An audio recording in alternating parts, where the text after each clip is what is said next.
So as some of you may know, iPads are some of the best consumer electronics ever made. I'm in love with them. In fact, I'm going to marry one tomorrow. But now with these iPads, I don't think they've peaked, but there was an iPad that Apple stopped selling that I think was the perfect, best iPad ever made. And this specific iPad was the iPad Pro 3rd generation. Now this specific iPad came out in 2018. So it was about 3 years ago, and it was replacing essentially the 2nd generation iPad Pro, which I also liked a lot. That was that 10.5-inch model, but these specific iPads brought 2 different screen sizes, which we've seen before. So these specific iPads came in an 11-inch and a 12.9-inch model. That is the same exact setup essentially that we have on the latest and greatest iPads. But here's the craziest thing. I still use my 3rd generation iPad Pro all of the time, and I'm a huge fan of this iPad, even though I've owned all the iPads after that. This one I just keep coming back to, and no matter what I do, no matter what I compare it to,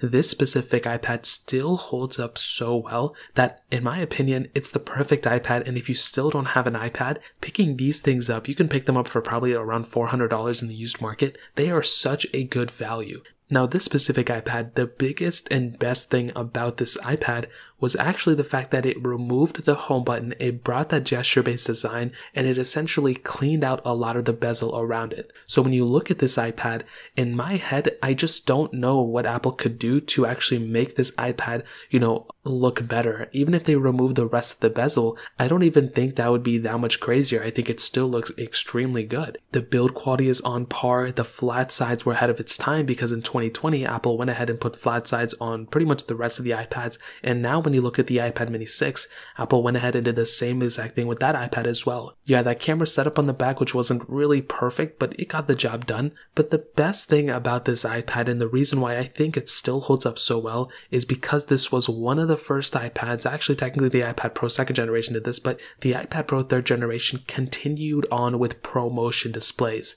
So this iPad has a 120Hz panel on it, which is amazing. And that is without a doubt one of my favorite things about this iPad. Realistically speaking, these iPads were ahead of their time, because not only have every single iPads had this, feature for, since the iPad Pro, this one, but also with the iPhone 13 Pros, one of its biggest features was ProMotion. And the fact that this iPad had it from so many years ago, it's crazy, and I am a humongous fan of it. So without a doubt, I will tell you the iPad Pro 3rd generation, in my opinion, was the perfect iPad Apple has ever made. Although the M1 iPad Pros and these ones are much better and they have, way more performance, heavy chipsets and all this stuff, I still think this iPad, for what it is extremely good. And I kind of do think that without a doubt, if you're planning on picking up an iPad, you can't really go wrong still with this specific iPad Pro. I think it still has so much capability, and like I mentioned, I am a humongous fan of this specific iPad. So that pretty much covers it up. If you guys have any other questions or anything, let me know in the comment section below. Hit the like button, that would mean so much, but definitely hit that subscribe button. More importantly than everything else, I love every single one of you guys. Hopefully I'll catch you guys in the next video. Peace out till then.